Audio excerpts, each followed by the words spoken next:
بسم اللہ الرحمن الرحیم۔ السلام علیکم ورحمۃ اللہ وبرکاتہ۔ تقویٰ ماڈل اسکول کے ماڑی کیمپس سے جماعت پنجم کے طلباء اور طالبات کو خوش آمدید کہتے ہیں۔ یہ آپ کی اردو کی درسی کتاب ہے جماعت پنجم کی۔ آج کے ہمارے موضوعات ہیں اشعار کی نثر اور شعر کی تشریح۔ ہم اپنی ان موضوعات کی ابتدا کرتے ہیں نثر کی تعریف سے کہ نثر کسے کہتے ہیں۔ نثر کے لغوی معنی بکھری ہوئی شے کے ہیں۔ وہ تحریر جو منظوم نہ ہو یعنی سمٹی ہوئی نہ ہو بلکہ عام گفتگو کی طرح لکھی جائے اسے نثر کہتے ہیں، یا ایسی تحریر جو عام اور آسان الفاظ میں لکھی جائے۔ یاد رہے کہ نثر کے بنائے ہوئے جملے لکھے گئے جملے نہایت آسان اور سادہ ہوتے ہیں اور مکمل ہوتے ہیں جو پڑھنے والے کو فوراً سے سمجھ آ جائے۔ ان جملوں میں کوئی بات پوشیدہ چھپی ہوئی نہیں ہوتی۔ پیارے بچوں، اب ہم بڑھتے ہیں اشعار کی نثر بنانے کی طرف کہ کس طرح ہم اشعار کی نثر بنائیں۔ ہم نے اشعار کی نثر بنانے کے لیے آپ کی درسی کتاب سے پہلا سبق حمد لیا ہے۔ پہلا شعر ہے ہمارے پاس، تعریف اس خدا کی جس نے جہاں بنایا، کیسی زمیں بنائی کیا آسماں بنایا۔ یاد رہے بچوں، شعر میں موجود لکھے گئے جملے سمٹے ہوئے ہوتے ہیں اور مکمل نہیں ہوتے۔ یہ عام فہم نہیں ہوتے کہ آپ انہیں پڑھ کے فوراً سے سمجھ جائیں۔ ان پر غور اور توجہ کے ساتھ ساتھ ان کے مقصد کو اور ان کے مفہوم کو سمجھنا ضروری ہوتا ہے کہ یہ کیوں لکھے گئے ہیں اور لکھنے والے نے کس مقصد کے تحت ان کو لکھا ہے۔ اب ہم پہلے شعر کو نثر میں اگر تبدیل کرتے ہیں تو سب سے پہلے ہم شعر کی اس لائن کو، اس جملے کو ہم اپنے جملے میں ترتیب سے تبدیل کر دیں گے اور اسے مکمل کر دیں گے۔ جیسے اس خدا کے لیے تعریف ہے جس نے کائنات کی ہر شے بنائی ہے، زمین اور آسماں بہت خوبصورت بنائی جس کی کوئی مثال نہیں ملتی۔ اسی طرح دوسرا شعر ہے ہمارے پاس،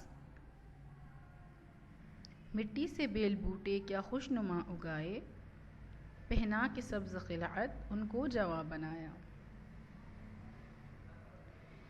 اب ہم اس شعر کو جب نثر میں تبدیل کریں گے، پہلے شعر کے اس جملے کو ویسے ہی لکھا جائے گا، پھر اسے ترتیب کے ساتھ آسان الفاظوں میں لکھنے کے ساتھ ساتھ جملے کو بالکل مکمل کر دیا جائے گا۔ جیسے مٹی سے بہت خوبصورت پھول اگائے ہیں، سبز رنگ کی چادر پہنا کر پھولوں کی خوبصورتی کو بڑھا دیا ہے۔ خلعت کے معنی ہوتے ہیں چادر۔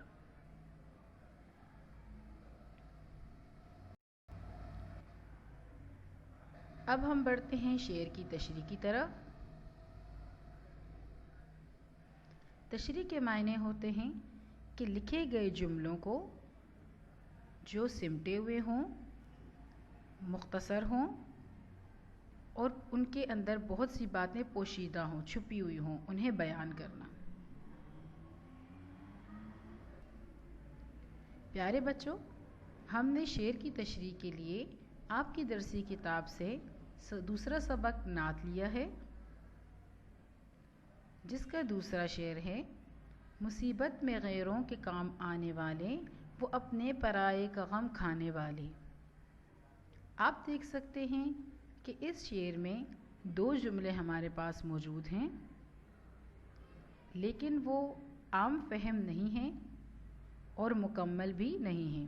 عام فہم سے مراد یہ ہے کہ ہمیں پڑھنے کے ساتھ فوراً سے سمجھ نہیں آئے گی، ہمیں اس پر غور و فکر کرنا ہوگا اور اس کے اندر موجود پوشیدہ چھپی ہوئی چیزیں جو شاعر نے لکھنے کی کوشش کی ہیں انہیں سمجھنے کی ضرورت ہوگی۔ اب تشریح میں ہم اس شعر کو تفصیل سے بیان کریں گے۔ جب ہم تشریح لکھتے ہیں سب سے پہلے ہم شاعر کا نام لکھتے ہیں جس نے وہ نظم، حمد یا نعت لکھی ہوتی ہے۔ اب یہ نعت لکھی ہے الطاف حسین حالی نے، تو ہم تشریح کے آغاز میں لکھیں گے یہ شعر الطاف حسین حالی کی لکھی گئی نعت سے لیا گیا ہے۔ اس شعر میں شاعر نے نبی صلی اللہ علیہ وسلم کی سیرت کے ایک پہلو کو بیان کیا ہے کہ ہمارے پیارے نبی صلی اللہ علیہ وسلم سب کا خیال کرتے تھے۔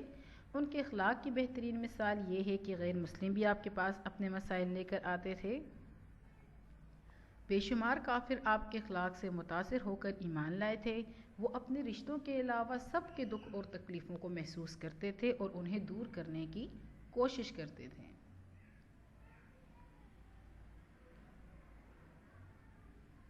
پیارے بچوں، آج کے یہ دو موضوعات آپ کے ہوم ورک کے لیے جو پہلا سبق حمد میں صفحہ نمبر 6 پر موجود ہے، اشعار کی نثر بنائیں، اور صفحہ نمبر 10 پر موجود شعر کی تشریح کے لیے مفید ثابت ہوگی انشاءاللہ۔